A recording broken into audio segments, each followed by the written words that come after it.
अगर आप भूगोल में अभी तक कुछ भी नहीं पढ़े हैं तो घबराने वाली बात नहीं है। मैं आपको ऐसा तरीका, ऐसा जुगाड़ बताऊंगा जिससे आप भूगोल में अच्छे नंबर से पास हो जाएंगे। तो चलिए दोस्तों, शुरुआत करते हैं। आज का बेहतरीन वीडियो होने वाला है। आपको बता दें कि अगर आप ऐसा तरीका अपना लेते हैं तो 70 में से 60 आप जरूर अचीव कर पाएंगे। जो तरीका मैं आपको बताने वाला हूं एक जेन्युइन तरीका रहेगा, कोई फ्रॉड, कोई फेक नहीं। एक ऐसा तरीका जो आपको नंबर दिलाएगा। तो चलिए शुरुआत करते हैं। इस मॉडल पेपर के जरिए मैं आपको भूगोल में कैसे आंसर लिख सकते हैं, आप थोड़ा मोड़ा पढ़ कर या फिर नहीं पढ़े हैं तो आपको कैसे आंसर लिखना होगा उसका तरीका मैं आपको बता देता हूं। सबसे पहले बहुविकल्पी क्वेश्चन की यहाँ पे बात करते हैं। तो बहुविकल्पी क्वेश्चन आपके 8 पूछे जाएंगे। अब इसमें देखिए 4 ऑप्शन दिए रहते हैं, इसमें आपको टिक करना होगा। तो इसमें जो है आप उस टाइम पे अपने दिमाग से कुछ हिसाब से अपना टिक कर सकते हैं। इसमें तो कुछ बनाकर लिखने वाला कोई इसमें होता नहीं है। तो आपको यहाँ पे आ जाते हैं, सीधा सीधा हम लोग आ जाते हैं लघु उत्तरीय प्रश्न पर। शुरुआत करते हैं दोस्तों यहाँ से। अति लघु उत्तरीय प्रश्न जो आपके पेपर में पूछे जाते हैं। अब यहाँ से क्वेश्चन कैसे बनाकर आप लिखेंगे आइए जानते हैं इस वीडियो में। सबसे पहले यहाँ पे क्वेश्चन देखिए, ध्यान से समझने की कोशिश करेंगे। यहाँ पे क्वेश्चन लिखा गया है, भारत में ध्वनि प्रदूषण के 2 प्रमुख स्रोतों के नाम बताइए। अब आप इस क्वेश्चन को नहीं पढ़े हैं, नहीं जानते हैं तो कुछ नहीं करना है, बहुत ही सिंपल तरीका है। सबसे पहले अपने कॉपी में जो है आप लिखिए प्रश्नोत्तर नंबर, ठीक है। अपने कॉपी में लिखिए प्रश्नोत्तर नंबर और इसको लगे हाथ अंडरलाइन कर दीजिए। इसके बाद जो है आप यहाँ पे क्वेश्चन नंबर 9 लिख दे रहे हैं तो 9 कर देंगे। इसके बाद आपको यहाँ पे हेडिंग बनाना है। हेडिंग में क्या लिखेंगे, भारत में ध्वनि प्रदूषण के 2 प्रमुख स्रोत। आपका यहाँ से लेकर ये हेडिंग बन जाएगा। तो यहाँ पे लिख देंगे भारत में ध्वनि प्रदूषण के 2 स्रोत। इस प्रकार से आप लिख देंगे और हेडिंग बना लेंगे। इसके बाद आपको 2 स्रोत पूछा गया है, 2 नंबर आपको मिलेगा। तो पहला बता देना है, दूसरा बता देना है, काम आपका हो जाएगा। अब बताएंगे क्या तो उसको भी देख लेते हैं। पहले पॉइंट में लिखेंगे, देखें यहाँ पे लिखा है ध्वनि प्रदूषण। आप समझते हैं कि जो प्रदूषण होता है वो ध्वनि प्रदूषण के कारण होता है, बिल्कुल होता है। आज के डेट में अगर शादी हो रही है तो शादी में अगर डीजे ना जाए तो भैया ये इम्पॉसिबल है। शादी में डीजे ना जाए तो ऐसा लगता है कि मातम सा हो रहा है। तो इसीलिए शादी में डीजे जाता है और डीजे जाएगा, बजेगा तो ध्वनि प्रदूषण होगा ही होगा। तो इसका मतलब ये है कि पहला पॉइंट में ले सकते हैं डीजे, आराम से ले सकते हैं, कोई दिक्कत नहीं है। डीजे यानी लाउड स्पीकर जो होता है वो ध्वनि प्रदूषण करता है, ये 100% आप जानते होंगे। तो दोस्तों यहाँ पहला पॉइंट क्या हो गया, आपका डीजे हो गया। इसके जगह पे आप लाउड स्पीकर भी ले सकते हैं, कोई दिक्कत नहीं है। पहला पॉइंट। दूसरा देखिए, दूसरा हो जाएगा आपका क्या, दूसरा इतनी सारी गाड़ियां चलती हैं रोडों पे। अब आप शहर में अगर 1 मिनट के लिए खड़े हो जाइए, जहाँ पे जाम लग जाता है वहाँ पे सब लोग हॉर्न दबाते रहते हैं, गाड़ी चलती रहती है, तो क्या वहाँ प्रदूषण नहीं होता है? कौन सा प्रदूषण? ध्वनि प्रदूषण। तो यहाँ पे लिख दीजिए परिवहन से, ठीक है। यहाँ पे ले देंगे परिवहन से या फिर गाड़ियों से, ठीक है, मोटर गाड़ियों से, ऐसे भी ले सकते हैं, कोई दिक्कत नहीं है। तो दोस्तों इस प्रकार से आप लिखेंगे और यहाँ पे एग्जामिनर जब आपका चेक करेगा तो 1 नंबर इस पे, 1 नंबर इस पे, 2 नंबर आपको मिल जाएगा, कोई दिक्कत नहीं है। बहुत ही सिंपल तरीके से आप लिख सकते हैं। क्वेश्चन से ही सारा खेल आपका यहाँ पे होता है, क्वेश्चन से ही आपको आंसर निकालना है। आइए दूसरा क्वेश्चन देखते हैं। दूसरा क्वेश्चन है, ठोस अपशिष्ट के प्रमुख स्रोत बताइए। अब आपको नहीं पता है कि ठोस अपशिष्ट के प्रमुख स्रोत कौन कौन से हैं, तो पहला काम आपको करना है, देखिए पहला स्टेप में काम करना होता है, प्रश्नोत्तर आपको नंबर लिखना है। पहला स्टेप तो ये होता है, प्रश्नोत्तर नंबर आप लिख लीजिए। जैसे यहाँ पे 10 है तो 10 लिख के इसको लगे हाथ अंडरलाइन कर दीजिए। इसके बाद दूसरे स्टेप में आपको करना है, दूसरे स्टेप में आपको उस प्रश्न से हेडिंग बना लेना है। अब हेडिंग क्या बनेगा, यहाँ पे हेडिंग बन जाएगा आपका यहाँ से ठोस अपशिष्ट के प्रमुख स्रोत। यहाँ तक तो जो है आपका हेडिंग बन जाएगा। तो यहाँ पे लिखेंगे ठोस अपशिष्ट के स्रोत, ठीक है। इस प्रकार से हेडिंग बना लेंगे। अब इसके बारे में आप लिखेंगे, कम से कम 2 पॉइंट तो लिखेंगे क्योंकि 2 नंबर का सवाल रहेगा, 2 पॉइंट आपको लिखना होगा। अब लिखेंगे क्या, अब यहाँ पे समझ में नहीं आ रहा है इसमें लिखेंगे क्या, तो देखिए क्वेश्चन देखिए, यहाँ पे लिखा है ठोस। ठोस का मतलब कोई चीज़ ऐसा वस्तु है जो ठोस है, सॉलिड है, ठोस की बात हो रही है। और यहाँ पे लिखा है अपशिष्ट। अपशिष्ट नहीं समझ में आ रहा है तो अपशिष्ट का मतलब कह सकते हैं बचा खुचा पदार्थ या फिर कचरा कह सकते हैं या खराब पदार्थ कह सकते हैं। तो यहाँ पे जो ठोस अपशिष्ट यानी जो बचे खुचे पदार्थ होते हैं, जो कचरे होते हैं, जो इधर उधर बिखरे पड़े होते हैं, वो क्या होते हैं वही आपको बताना है। तो जैसे शीशा आता है, शीशा, अब शीशा टूटा फूटा होता है, कहीं लेकर फेंक देते हैं तो ठोस पदार्थ नहीं है, ठोस पदार्थ है। दूसरा, वो कचरा बन जाता है एक तरह से, तो पहला आप शीशा लिख सकते हैं, इसमें दूसरा पॉइंट लिख सकते हैं। दूसरा देखिए, दूसरे में क्या लिखेंगे, दूसरे में बहुत सारे पदार्थ होते हैं, कूड़े करकट होते हैं, बहुत सारे सारा जो है सामान खराब होते हैं, ले जाकर फेंक देते हैं कहीं पे, तो यहाँ पे लिख सकते हैं कि टूटे फूटे खराब सामान, ऐसे लिख सकते हैं, कोई दिक्कत नहीं है, आपका सही होगा, क्योंकि आप जो आंसर लिख रहे हैं वो अपनी भाषा में लिख रहे हैं और सही तरीके से लिख रहे हैं। खराब टूटे फूटे सामान, बिखरे पड़े सामान, इधर उधर कचरे में फैला हुआ सामान, ये सब जो है आपके किस में आते हैं, ठोस अवशिष्ट पदार्थ के अंतर्गत आ जाते हैं। शहरों में जो कूड़े करकट फैले होते हैं, बिखरे पड़े होते हैं इधर उधर, वो भी आपका इसी के अंतर्गत आ जाएगा, तो आप उसे भी लिख सकते हैं, कोई दिक्कत नहीं है। तो दोस्तों यहाँ पे आपको बढ़िया नंबर मिल जाएगा। आगे दोस्तों यहाँ पे लिखा है, देखिए संचार से आपका क्या तात्पर्य है। अब आपको क्वेश्चन नहीं आता है, इसका उत्तर आपको नहीं आ रहा है, तो सबसे पहला काम प्रश्नोत्तर नंबर लिख लेंगे, और फिर इसके बाद जो है प्रश्नोत्तर नंबर लिखने के बाद जो है यहाँ पे 11 है, 11 लिख देंगे, फिर इसके बाद हेडिंग बना लेंगे संचार। ठीक है, आपका हेडिंग बन जाएगा संचार। अब इसके बारे में आपको लिखना है। जब प्रश्नोत्तर नंबर संचार आप हेडिंग डाल देंगे तो 55% जो है मतलब जो है लगभग 50% आपका काम हो जाता है, और इसके बारे में थोड़ा सा आपको लिखना होता है। अब इसमें लिखेंगे क्या, तो देखिए यहाँ पे संचार है। संचार का मतलब क्या होता है, संचार का मतलब सोचिए जरा, अपनी बातों को दूसरे तक पहुँचाने का काम संचार कहलाता है। जैसे मान लीजिए सिंपल भाषा में समझने का प्रयास करते हैं कि लड़का है, ठीक है, एक लड़की है मान लेते हैं। अब ये लड़का लड़के हैं, एक दूसरे से बातें कर रहे हैं, ठीक है, एक दूसरे से ये बातें कर रहे हैं, अपनी बातों को लड़का लड़की तक पहुंचा रहा है और लड़की अपनी बातों को लड़के तक पहुंचा रहे हैं। ठीक है, अब चाहे जिससे पहुंचा रहे हो, चाहे वो लेटर के द्वारा पहुंचा रहे हो, या फिर मैसेज कर रहे हो, या फिर फ़ोन से बात कर रहे हो, तो उनकी बातें जो है जो एक दूसरे तक पहुँच रही हैं, इसी को संचार कहते हैं, कम्युनिकेशन कहते हैं। तो संचार का मतलब क्या, अपनी बातों को दूसरे तक पहुँचाने की प्रक्रिया को संचार कहते हैं। सिंपल सा लिख सकते हैं, बढ़िया नंबर आपको मिल जाएगा, सिंपल। ठीक है, आगे देखिए, दो धात्विक खनिजों के नाम बताइए। अब आपको दो धात्विक खनिज का नाम नहीं आता है, क्या लिखेंगे इसके बारे में, तो आइए जानते हैं। सबसे पहले वही काम, प्रश्नोत्तर नंबर आपको लिख लेना है। प्रश्नोत्तर नंबर लिखने के बाद जो है अंडरलाइन करना है, फिर इसके बाद जो है आपको हेडिंग बना लेना है। यहाँ से हेडिंग बन जाएगा क्वेश्चन से दो धात्विक खनिजों के नाम, यहाँ तक आपका हेडिंग बन जाएगा। क्वेश्चन से आपको हेडिंग बनाने के बाद उसके बारे में लिखना है। दो पूछा है तो पहला पॉइंट, दूसरा पॉइंट, ऐसे आप लिखेंगे। अब आपको समझ में नहीं आ रहा इसमें क्या लिखेंगे, तो यहाँ पे देखिए लिखा है दो धात्विक, लिखा धात्विक। अगर धात्विक में आपको थोड़ा बहुत समझ में आता है तो अच्छी बात, नहीं आता देखिए आगे लिखा है खनिज। खनिज का मतलब क्या होता है, जो हमें खुदाई से प्राप्त होता है खनिज होता है। तो खुदाई से आपको क्या क्या प्राप्त होते हैं, ठीक है, जैसे कि अगर आपको लोहा देख लीजिए, लोहा है, ठीक है, लोहा कहाँ प्राप्त होता है, खनिज में, हमें खुदाई में प्राप्त होता है, लोहा हो गया। ठीक है, मैग्नीज हो गया, कोबाल्ट हो गया, ये सब जो है कहाँ से प्राप्त होता है, ये सब धात्विक खनिज के अंतर्गत आते हैं, जो हमें खुदाई से प्राप्त होता है। तो इसके बारे में आप पहला पॉइंट लिख दीजिए, जो है लोहा लिख दीजिए। ठीक है, लोहा लिख सकते हैं। दूसरा मैग्नीज लिख सकते हैं, मैग्नीज आपका हो जाएगा, इस प्रकार से मैग्नीज लिख देंगे, काम आपका हो जाएगा। दो पूछा है, दो ही लिखिए। ठीक है, आगे इसमें देखिए नेक्स्ट है कि मरुस्थलीय प्रदेश में गाँव की अवस्थिति के मुख्य कारक कौन कौन से हैं। अब आपको इसमें क्वेश्चन का आंसर लिखना है, नहीं आ रहा है तो पहला काम प्रश्नोत्तर नंबर आपको लिखना है, फिर इसके बाद हेडिंग बनानी है। हेडिंग कैसे बनेगा, इसी क्वेश्चन से लिखेंगे हेडिंग में कि मरुस्थलीय प्रदेश में गांव की अवस्थिति के प्रमुख कारक, यहाँ तक तो आपका हेडिंग बन जाएगा। फिर इसके बारे में आप लिखेंगे, 2 नंबर का है तो 2 पॉइंट तो आप लिखेंगे इसमें। अब आपको समझ में नहीं आ रहा है कि लिखें क्या, तो देखिए यहाँ पे लिखा मरुस्थलीय प्रदेश, यानी मरुस्थलीय प्रदेश यानी जहाँ वो रेत होगा, जहाँ बालू होगा, जैसे आपने थार का मरुस्थल का नाम सुना होगा। तो ये जो मरुस्थलीय प्रदेश होते हैं वहाँ गांव की अवस्थिति नहीं समझ में आ रहा, कोई बात नहीं, काट दीजिए, यहाँ पे गांव तो समझ में आ रहा होगा। यानी मरुस्थलीय प्रदेशों में जो गांव होते होंगे वो कैसे बसते होंगे, कैसे रहते होंगे, उनके पीछे जो मुख्य कारक है वो आपको बताना है। और कारक कम ना होता कारण, नहीं समझ में आता इसको भी छोड़ दीजिए, कोई दिक्कत नहीं, लेकिन आगे अगर आपको इतना समझ में आता है तो इसी से आपका आंसर बनेगा। इसमें जैसे कि मरुस्थलीय मरुस्थलीय क्षेत्र में गांव कैसे रहते होंगे? जैसे वहाँ पे जहाँ पानी मिलता होगा वहीं तो रहते होंगे, सिंपल सी बात है। जहाँ पानी की सुविधा मिल जाती होगी, वैसे ही मरुस्थल में पानी नहीं मिलता है तो पानी की सुविधा जहाँ मिल जाती, जहाँ पे झील होगा, जहाँ पे कुआं होगा, उसी के आसपास बसते होंगे। तो पहला पॉइंट क्या हो जाएगा? पानी की सुविधा। ठीक है, पहला पॉइंट पानी की सुविधा हो जाएगी, पहला पॉइंट। दूसरा पॉइंट लिखेंगे।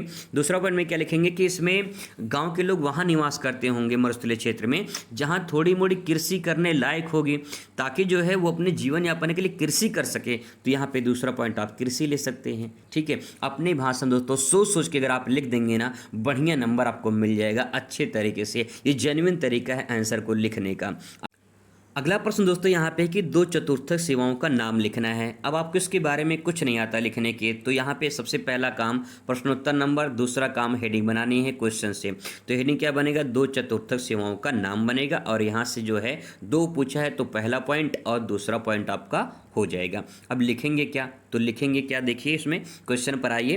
क्वेश्चन लिखा है कि दो चतुर्थक सेवा, यहाँ पे दो सेंटेंस है, एक चतुर्थक है दूसरा सेवा है, इसी से पूरा आंसर बनेगा। तो पहले सेवा का मतलब देख लीजिए। सेवा का मतलब ये होता है कि कोई सेवा प्रदान कर रहा है, और सेवा कैसा है? चतुर्थक सेवा है। अब जैसे देखिए, आप जब कक्षा 1 में थे तो आपका सिलेबस कुछ और रहा होगा, जो आप 2, 3 फिर इसके बाद 4 में आए होंगे तो आपका सिलेबस और बड़ा हुआ होगा, और कठिन विषय आपको मिले होंगे, और ज़्यादा आपको पढ़ना पड़ता होगा, ज़्यादा मेहनत करनी पड़ती होगी।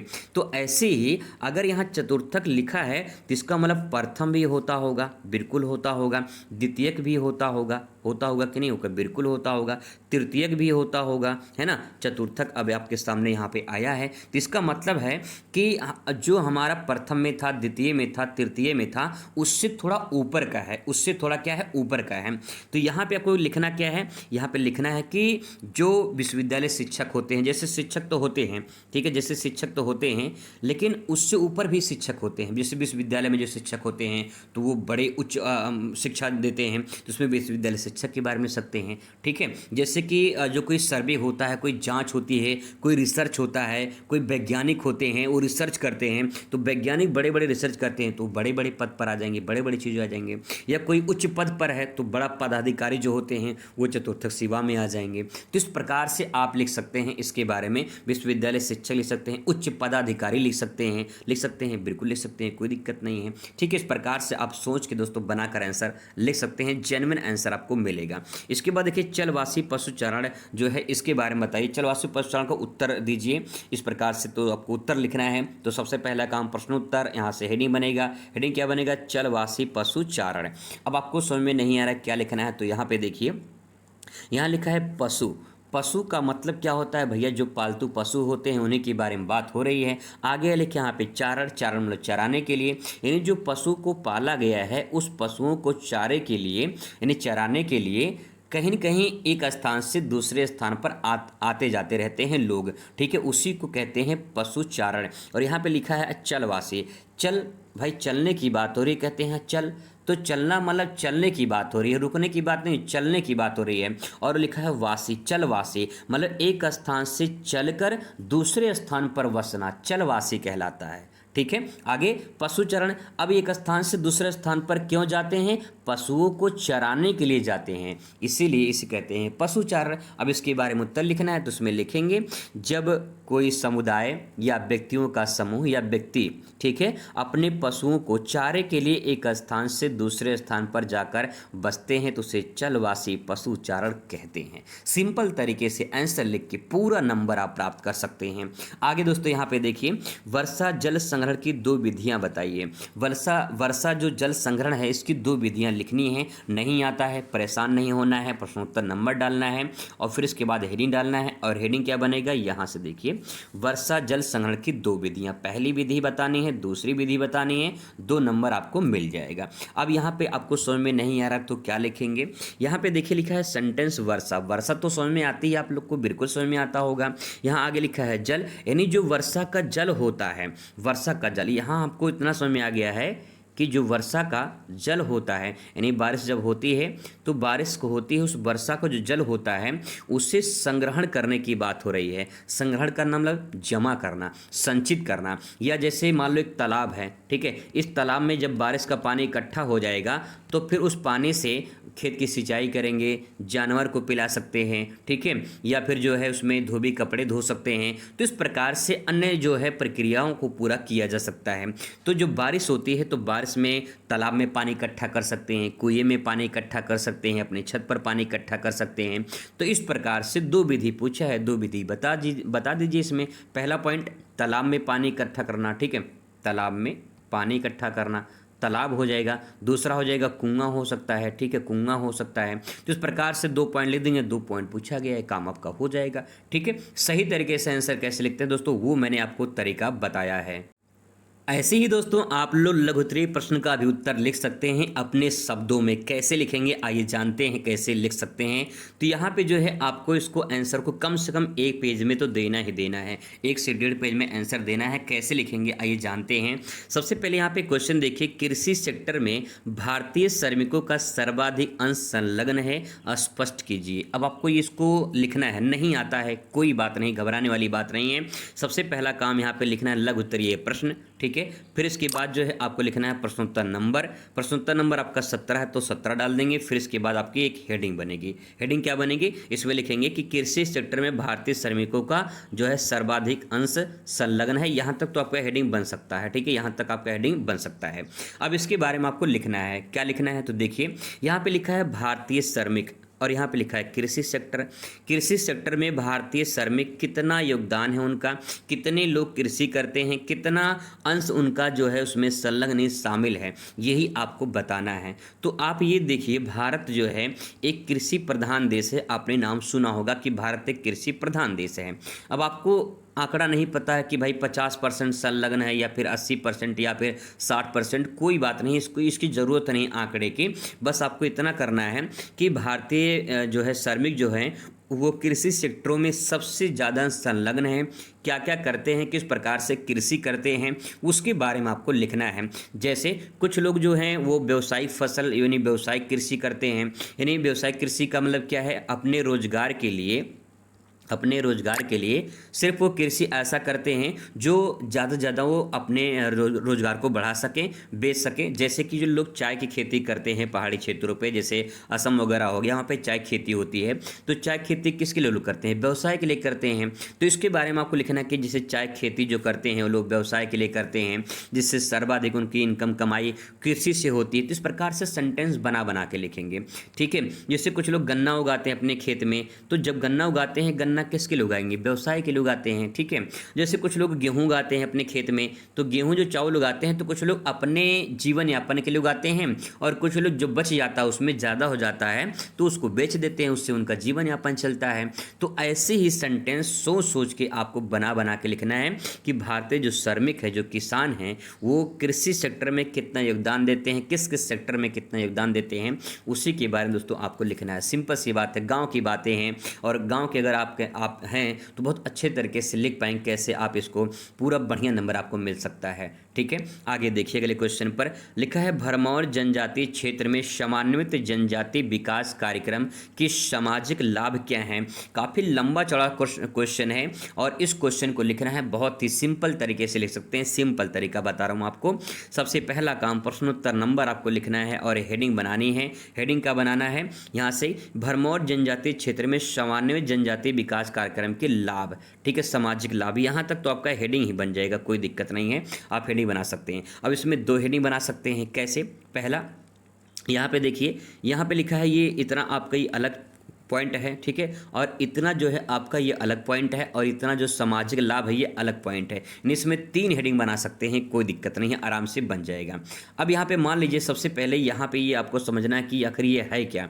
तो यहाँ पे देखिए सेंटेंस लिखा है एक जनजाति। अगर आपको सामान्य समझ में नहीं आता कोई बात नहीं, इसको छोड़ दीजिए। जनजाति लिखा है, जनजाति तो समझ में आता होगा, नहीं समझ में आता इसको भी छोड़ दीजिए। यहाँ पे लिखा है विकास, विकास लिखा है, विकास तो समझ में आता होना, बिल्कुल समझ में आता होगा। आगे कार्यक्रम लिखा है, यानी ऐसा कोई विकास करना है, ऐसी कोई विकास करना है जिससे इन लोगों को, इन जनजातियों को फ़ायदा हो, बात समझ में आ रही है। अब यहाँ पे एक कार्यक्रम लिखा है, कार्यक्रम का मतलब कोई भी ऐसी योजना, कोई भी ऐसी प्लानिंग किया जाए ताकि जो है इनका विकास हो सके, इन जनजातियों का भी विकास हो सके। इसका मतलब ये है कि ये जो प्रक्रिया है ये किसी जनजाति के लाभ के बारे में हो रही है। कैसा लाभ? सामाजिक लाभ हो। तो वहाँ पे क्या लिखेंगे कि जो समन्वित जनजाति जो विकास है उसमें एक ऐसा कार्यक्रम चलाया जाता है जिससे इन जनजातियों का लाभ हो सके, बेनिफिट हो सके, यानी सामाजिक लाभ में वहाँ के जो जनजाति के लोग हैं उनको फ़ायदा हो सके, लोगों को शिक्षा मिल सके, इसके बारे में लिखेंगे, शिक्षा मिल सके, लोगों को चिकित्सा की सुविधा हो सके, ठीक है, चिकित्सा की सुविधा हो सके, लोगों को परिवहन की सुविधा मिल सके, परिवहन की सुविधा मिल सके। ऐसे सेंटेंस बना बना के आप लिख सकते हैं। कितनी अच्छे तरीके से आप लिख सकते हैं। अगर आपको भरमौर क्षेत्र समझ में नहीं आता कहाँ पे है तो आपको कोई दिक्कत नहीं, घबराने वाली बात नहीं है। बस आप इतना समझ लीजिए कि इसके विकास के लिए कुछ कार्यक्रम चलाए जा रहे हैं सरकार की तरफ से और उसमें सामाजिक लाभ होना चाहिए, जिसमें उनका जो है शिक्षा मिलना चाहिए, उनको परिवहन की सुविधा मिलनी चाहिए, उनको चिकित्सा की सुविधा मिलनी चाहिए। ये सब क्या है? सामाजिक लाभ ही तो हैं। तो इस प्रकार से उसके बारे में आपको दोस्तों लिखना है। हेडिंग बना के लिखिए बढ़िया से। जब लिखना शुरू करेंगे तो आपके मन में कुछ आइडियाज़ आएंगे और आप अच्छे तरीके से आंसर को प्रेजेंट कर पाएंगे। ठीक है, आई होप आपको समझ में आ रहा होगा। और कोई भी दिक्कत अगर होती है तो कमेंट ज़रूर करेगा, उसका मैं सलूशन आपको जरूर अगले वीडियो में बता दूंगा। आगे है देखिए, जैसे लिखा है स्थानांतरित कृषि का भविष्य उज्जवल नहीं है, विवेचना कीजिए। ये क्वेश्चन पूछेगा आपका 4 नंबर में और आपको इसको आंसर देना है एक पेज में। कैसे लिखेंगे आइए जानते हैं, कैसे इस आंसर को लिख सकते हैं। स्थानांतरित कृषि का भविष्य अच्छा नहीं है। ये क्यों अच्छा नहीं है? इसका इतना हेडिंग बना लेंगे, प्रश्नोत्तर नंबर डाल के हेडिंग बना लेंगे। अब स्थानांतरित कृषि होती क्या है इसको समझते हैं। तो यहाँ पे देखिए लिखा है कृषि। कृषि हमें समझ में आ गया कि भैया खेती उती के बारे में बात हो रही है, कृषि की बात हो रही है, इतना समझ में आ गया। आगे लिखा है भविष्य। भविष्य मतलब भैया फ्यूचर की बात हो रही है, भविष्य की बात हो रही है, यानी ऐसी कृषि जो भविष्य में अच्छा नहीं है। इसका मतलब ये है कि ये कृषि खतरा पैदा कर सकती है। यही तो समझ में आ रहा है क्वेश्चन में कि अगर ये कृषि हम करेंगे तो भविष्य में अच्छा नहीं रहेगा। तो यही कृषि के बारे में आपको लिखना है कि ये कृषि काफ़ी खतरनाक कृषि है। ऐसे लिख सकते हैं अपनी भाषा में कि ये कृषि काफ़ी खतरनाक कृषि है और अगर ये कृषि इसी तरह से किया जाता रहा, यानी अगर लोग करते रहेंगे तो भविष्य में एक ऐसा संकट पैदा हो सकता है जिससे समाज के लोगों को काफ़ी खतरा हो सकता है। इस प्रकार से सेंटेंस बना के लिखिए। अगर आपको समझ में नहीं आता है बस थोड़ा सा कीवर्ड पकड़ लीजिए, आसानी से आंसर को बना कर ले सकते हैं, कोई दिक्कत नहीं है। स्थानांतरित कृषि का मतलब होता है कि एक स्थान से दूसरे स्थान पर जाकर कृषि करना, स्थानांतरण हो जाएगा। ठीक है, यानी एक स्थान से दूसरे स्थान का अंतर, स्थानांतरण। ठीक है, समझ में आ गया। तो इस प्रकार से यहाँ पे मान लो कृषि लोग करते हैं, फिर इस स्थान को छोड़कर दूसरे स्थान पर चले जाते हैं, फिर इस स्थान को छोड़कर तीसरे स्थान पर चले जाते हैं। इस प्रकार से कृषि होती है। अब देखिए, सोचिए जरा आप कि अगर यहाँ पे पेड़ पौधे हैं, ठीक है, यहाँ पे पेड़ पौधे हैं, इनको काट के यहाँ पे खेती करेंगे, फिर जब इसको छोड़ेंगे फिर यहाँ जाके जंगल वगैरह काटेंगे, यहाँ पे जंगल काट के यहाँ पे खेती करेंगे, फिर इसके बाद जंगल वगैरह यहाँ काट के यहाँ पे खेती करेंगे। तो इस प्रकार से जंगल करते रहेंगे तो क्या नुकसान नहीं होगा? नुकसान होगा, बहुत पर्यावरण प्रदूषण बढ़ जाएगा। इसका मतलब क्या है कि ये भविष्य के लिए अगर ऐसे ही करते रहें तो ये भविष्य के लिए अच्छा नहीं है। अब इतना आप समझ गए हैं तो बना के लिखें दोस्तों, प्रैक्टिस करेंगे, अच्छा नंबर आपको मिलेगा। एक जेन्युइन तरीका है आंसर बनाकर लिखने का। ठीक है, आगे देखिए, आगे है भारत में नगरीय बस्ती के प्रकारों को लिखिए। भारत में नगरीय बस्ती के प्रकार जो हैं उनको लिखना है। इसके बारे में आपको समझ में नहीं आ रहा है क्या लिखेंगे, तो आइए जानते हैं इसका आंसर कैसे आप लिख सकते हैं। पहला काम प्रश्नोत्तर नंबर, दूसरा काम हेडिंग। हेडिंग में क्या लिखा है? भारतीय नगरीय बस्तियों के प्रकार। यहाँ तक आपका प्रकार हो जाएगा। अब आपको यहाँ पर लिखना है नगरीय बस्ती के बारे में। तो नगरीय बस्ती, आपको यहाँ पे बस्ती दिखाई दे रही होगी, बस्ती यानी कोई ऐसी बस्ती की बात हो रही है। बस्ती कैसी है? नगरीय है। नगरीय का मतलब शहर में जो रहते हैं उन्हें बस्ती की बात हो रही है। ठीक है, अब भारत में ऐसी कौन कौन सी बस्तियां हैं शहर में जिसके बारे में आप बता सकते हैं? तो देखिए, ऐसी बस्तियां हमें कहाँ मिलती हैं? शहर में देखने को मिलती हैं। तो जैसे बहुत सारी बस्तियां होती हैं, जैसे कि मान लीजिए जहाँ पे जैसे राजधानी है, जैसे यूपी की राजधानी लखनऊ है, तो यहाँ पे लखनऊ में देखा जाए तो लखनऊ में ज़्यादातर आपको प्रशासनिक के लोग मिल जाएंगे। प्रशासनिक का मतलब भैया वहाँ पे मुख्यमंत्री मिल जाएंगे, उच्च पदाधिकारी मिल जाएंगे, तो ये प्रशासनिक नगर हो जाएगा, ये प्रशासनिक नगर हो जाएगा। ठीक है, अब जहाँ पे लोग तैयारी करने जाते हैं, जैसे इलाहाबाद हो गया, ठीक है, इलाहाबाद हो गया, अब इलाहाबाद नहीं प्रयागराज, ठीक है, इसका नाम प्रयागराज हो चुका है, तो भैया इलाहाबाद। अब प्रयागराज की बात करें तो प्रयागराज में लोग जाते हैं ज़्यादातर किस लिए, आपका जवाब होगा तैयारी करने के लिए ज़्यादा जाते हैं। तो प्रयागराज को हम क्या कह सकते हैं, शैक्षिक नगर कह सकते हैं। क्या कह सकते हैं, शैक्षिक नगर कह सकते हैं। तो इस प्रकार से आप इसको बांट सकते हैं। अगला दोस्तों क्वेश्चन यहाँ पे कि भारतीय कृषि की समस्याओं का वर्णन कीजिए। अब इस क्वेश्चन का आंसर बहुत सिंपल है, ये यहाँ से निबंध भी आते हैं सवाल में कि भारतीय कृषि की समस्या समाधान पर निबंध आता है। तो यहाँ पे आपको क्या लिखना होगा, तो सबसे पहला काम प्रश्नोत्तर नंबर, दूसरा काम हेडिंग। हेडिंग में क्या लिखेंगे, भारतीय कृषि की समस्या, यहाँ तक आपका हेडिंग बन जाएगा। अब चाहे आप इसे पॉइंट वाइज भी लिख सकते हैं, या चाहे आप कहानी की तरह भी लिख सकते हैं, या चाहे आप हेडिंग बना के भी लिख सकते हैं, जैसा आपको उचित लगे। अब यहाँ पे समस्या क्या है ये आपको बतानी है। पहली समस्या देखिए, पहली समस्या ये है कि समय से वर्षा नहीं होती है। ठीक है, कभी लेट होती है, कभी जल्दी हो जाती है, तो समय से बारिश नहीं होती है। तो पहला पॉइंट लिखेंगे कि वर्षा सही समय पे नहीं होता है, पहला पॉइंट हो जाएगा। या इसी को हेडिंग बना लीजिए कि समय पे वर्षा ना होना, उसके बारे में लिखिए कि जब जैसे धान की रोपाई होती है तो रोपाई के समय बारिश नहीं होती है, और फिर जब धान की रोपाई हो जाती है तब बारिश होती है। इसकी जो है इसके पीछे एक आपकी समस्या हो जाएगी। ठीक है, इस प्रकार से बना के लिख सकते हैं। आगे है दूसरा पॉइंट, क्या लिखेंगे, दूसरा पॉइंट ये है कि अभी भारतीय किसानों में जो भी तकनीकें इस्तेमाल की जाती हैं वो पुरानी पद्धति पर आधारित होती हैं, यानी अच्छी बीज नहीं मिल पाते हैं, अच्छी सिंचाई की सुविधा नहीं हो पाती है, अच्छे खाद नहीं मिल पाते हैं, जैविक खाद के उपयोग भी कम किया जाता है। तो इस प्रकार से आप इनकी समस्याओं के बारे में लिख सकते हैं। ठीक है, बहुत सारे लोग जो है अपने खेत में अच्छी तरीके से जो है देख रेख नहीं कर पाते हैं, और खेतों को जो आकार होता है वो छोटा होता है। जैसे किसी का 1 बीघा यहाँ पे है तो 5 बिस्सा यहाँ पे है, ठीक है, 2 बिस्सा यहाँ पे है, इसके बाद जो है 1 बिस्सा यहाँ पे है। इस प्रकार से खेत बटे होते हैं, तो उनका भी देखरेख सही तरीके से नहीं हो पाता, ये भी एक तरह से समस्या है। तो इस प्रकार की समस्याओं को आप हेडिंग बना के लिख सकते हैं, कोई दिक्कत नहीं है। ठीक है, आगे देखिए लिखा है प्रवास के उद्गम स्थल और गंतव्य स्थल में विभेद कीजिए। क्वेश्चन पूछे गए हैं 2025 के बोर्ड एग्जाम में।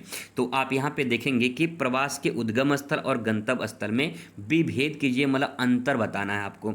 अब चाहे आप इसको ऐसे डिवाइड करके भी ऐसे भी आप यहाँ पे लिख सकते हैं। एक तरफ लिखिए यहाँ पे उद्गम, ठीक है, और यहाँ पे लिखिए जो है गंतव्य स्थल, और उसके बारे में जो है पॉइंट वाइज आप यहाँ पे ऐसे लिख सकते हैं। या तो आप हेडिंग बनाइए, यहाँ पे लिखिए कि प्रवास के उद्गम स्थल और यहाँ पे लिखिए गंतव्य स्थल, ऐसे हेडिंग बना के भी लिख सकते हैं, जैसा आपको उचित लगे। तो मैं आपको दोनों बता दे रहा हूँ। जैसे यहाँ पे देखिए सेंटेंस लिखा है उद्गम स्थल, आपको उद्गम तो समझ में आता होगा। उद्गम जैसे आपने नाम सुना, गंगा नदी का उद्गम कहाँ से होता है, अब तो नाम सुना होंगे।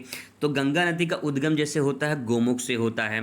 तो इसका मतलब क्या है, इसका मतलब ये है कि गंगा नदी जहाँ से निकलती है उसे क्या कहते हैं, उद्गम कहते हैं। इतना तो समझ में आ गया ना। आगे देखिए, अब उद्गम का मतलब ये होता है कि जैसे आप मान लो आपको मुंबई जाना है, मान लीजिए, ठीक है, आपको मुंबई जाना है, आपको मुंबई जाना है। अब आप यहाँ से निकल रहे हैं, ये आपका मान लीजिए स्थान है, कोई ये स्थान मान लेते हैं। अब आप यहाँ से निकल रहे हैं, जब आप यहाँ से निकलेंगे, ठीक है, तो यहाँ से निकलने की प्रक्रिया क्या कहलाएगी, उद्गम कहलाएगी। क्या कहलाएगी, उद्गम कहलाएगी। तो आपको कीवर्ड मिल गया यहाँ से कि जब हम जहाँ से प्रस्थान करते हैं, प्रस्थान करना, जहाँ से हम चलते हैं, ठीक है, निकलते हैं, प्रस्थान करते हैं, उसे उद्गम कहते हैं। पॉइंट क्लियर हुआ। आगे देखिए, अब जाना कहाँ है, जाना भैया हमें मुंबई है। तो मुंबई पहुँचेंगे, तो जहाँ पहुँचेंगे इसका मतलब वो गंतव्य हो जाएगा, अपने आप ऑटोमेटिक हो जाएगा। ठीक है, ये गंतव्य हो जाएगा, यानी यहाँ पे क्या होगा, आगमन होगा। यहाँ पे क्या होगा, आगमन होगा। तो इस प्रकार से प्रस्थान और आगमन भी आपसे पूछा जा सकता है। तो जहाँ से निकलते हैं वो उद्गम होता है, जहाँ को जाते हैं वो गंतव्य होता है। तो इस प्रकार से इसके बारे में आप लिख सकते हैं, अंतर आपको बताना है। ऐसे दोस्तों आपको आंसर लिखना है, सिंपल तरीके से आंसर लिख सकते हैं। ऐसे ही लॉन्ग क्वेश्चन का भी आप लिख सकते हैं। बाकी अगर और कोई दिक्कत परेशानी होती है किसी अन्य सब्जेक्ट में भी, तो आप कमेंट जरूर करिएगा। वीडियो कैसा लगा एक बार आप जरूर बताइए। मिलते हैं नेक्स्ट वीडियो में। Thanks for watching.